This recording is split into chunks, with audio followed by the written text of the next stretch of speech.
Who is Margaret Sanger? She was an activist who was born in New York and had 11 siblings. Her mom got pregnant 18 times with several miscarriages. All of her pregnancies affected her health, and Sanger believed this contributed to her death at 40 years old.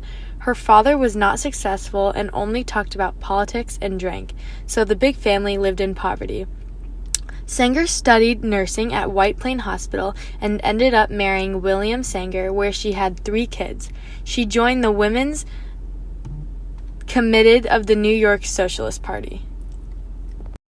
How did Sanger work to improve women's health during the late stages of the Progressive Era?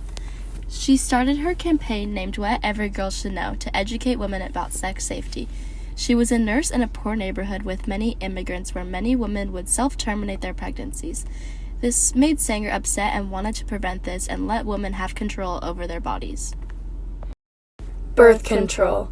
Margaret Sanger devoted her life to legalizing birth control and making it universally available for women. Sanger believed that the only way to change the law was to break it. She promoted the right for women to have birth control, or the magic pill, throughout her campaigns. Margaret got in trouble with the government because she was sending out too much information through mail. After her charges, she kept promoting birth control and fighting for women's rights. In 1916, she opened the first birth control clinic.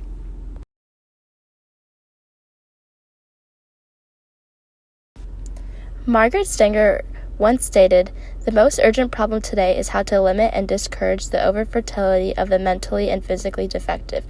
She believed that unaccepted pregnancies were unacceptable and there needed to be a fix in this world.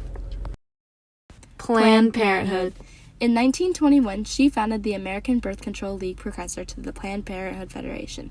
This is an organization that provides help for women with their health and unwanted pregnancies. They wanted a place to provide care that is accessible for anyone. Sanger believed that women should have control over their own body. What are some criticisms of Sanger? Margaret was sent to jail and received lots of backlash through her process. In 1914, her articles in the Women Radical was brought to attention and got her in trouble with the law for violating federal postal obediency laws.